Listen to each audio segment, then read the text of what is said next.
আছে আৰু কেতিয়াবা কাৰোবাৰ ভোক লাগিব পাৰে কিবা হেৰিও হ'ব পাৰে সেইটো কাৰণে এইবোৰ অনা হৈছে আৰু আমাৰ এটা বিজনেছ কৰিবলৈ আমাৰ ঘৰুৱা প্ৰব্লেম থাকে সেইবিলাকৰ কাৰণে আমাৰ পইচা লাগে কাৰণে এইবিলাক বস্তু আমি উলিয়াই লৈছো। তুমি কোন ক্লাছত পঢ়ি আছা? ক্লাছ 9 ক্লাছ 9 স্কুলখনৰ নাম শিৱাজাৰ বিজয়বালিকা উচ্চ মাধ্যমিক বিদ্যালয়। ইয়াৰ উদ্দেশ্য কি আজি যে তোমালোক এনেকে বজাৰৰ কাৰণে আহিছে ইয়াৰ উদ্দেশ্য কি? ইয়াৰ মেইন উদ্দেশ্য হ'ল ছাত্ৰ ছাত্ৰীসকলে যাতে বজাৰৰ বিষয়ে জানে বজাৰত বস্তুৰ দাম কেনেকুৱা বজাৰত কেনেকুৱা পৰিৱেশ হয় তাৰ মেইন উদ্দেশ্য যাতে ছাত্ৰ ছাত্ৰীসকলে জানে সেইটোৱে মেইন উদ্দেশ্য। আমাৰ বিদ্যালয়ৰ একমাত্ৰ ছাত্ৰীয়ে বিক্ৰেতা আৰু ছাত্ৰীসকলে কিনি খাব।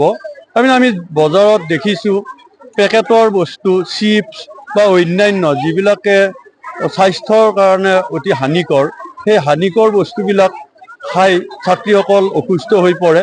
কিন্তু আমি এতিয়া ভাবিছোঁ আমাৰ ছাত্ৰীসকলৰ মা দেউতাসকলে যিবোৰ বস্তু ঘৰত সম্পূৰ্ণ আমাৰ গাঁৱে ভূঞে ঘৰত পোৱা আৰু বনোৱা বস্তু যেনে পিঠা পনা এইবিলাক বিক্ৰী কৰিলে মা দেউতাসকলো স্বাৱলম্বী হ'ব আৰু ছাত্ৰীসকলেও নিজৰ খৰচ যিটো সেই দৈনন্দিন খৰচটো ইয়াতেই উলিয়াব পাৰিব।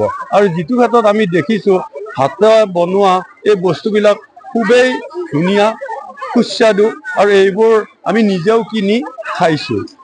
ছাত্ৰীসকলক শিক্ষাৰ লগতে বজাৰৰ বিষয়ে জ্ঞান দিয়াটো এটা উদ্দেশ্য নেকি? আৰু ইয়াৰ মূল উদ্দেশ্যটোৱে হৈছিল মানে আজিৰ ছাত্ৰীসকল ভৱিষ্যতত অকল যে সকলোৱে চাকৰি পাব এইটো নহয়, তেওঁলোকে আজি এই স্কুলীয়া লাইফতেই শিক্ষাৰ লগতে যদি ব্যৱসায়িক বাণিজ্যিক কথাবোৰ ইয়াত শিকি যায় তেতিয়াহ'লে তেওঁলোকৰ কাৰণে বহুত সুবিধা হ'ব।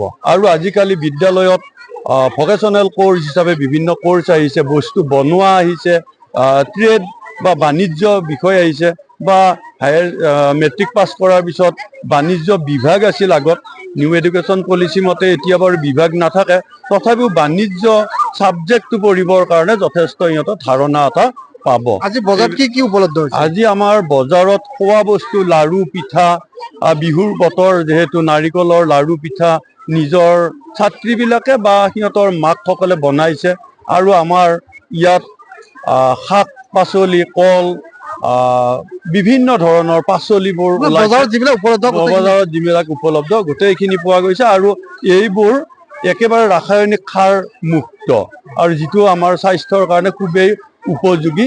আমি এতিয়া এনেকে ভাবিছোঁ আমি মাজে সময়ে শনিবাৰৰ দিনা বিদ্যালয় ছুটিৰ পিছত বা কেতিয়াবা বন্ধৰ দিনত এনেকুৱা বজাৰখন চলাই লৈ গৈ কিনিব আহিছো ইয়াতে মানে বজাৰত আমাৰ মানে স্থানীয় পিঠা পনাবিলাক ওলাই। আজি শনিবৰীয়া দিন আমাৰ মানে সোনকালে স্কুলো ছুটি হয়, আমি বজাৰখন পাই যাওঁ, সেইকাৰণে মানে আজি কিনিছো আৰু ঘৰত আমাৰ সময়ো নাথাকে সেইকাৰণে ইয়াৰ পৰাই লওঁ আহি। আৰু আপোনাৰ ঘৰ ক'ত? মোৰ ঘৰ ইয়াতে আৰু ওচৰতে আৰু হাজৰিকাপাৰা। ছাত্ৰীসকলে এই বজাৰখন নিশ্চিত কৰিছে, কি পৰামৰ্শ দিব?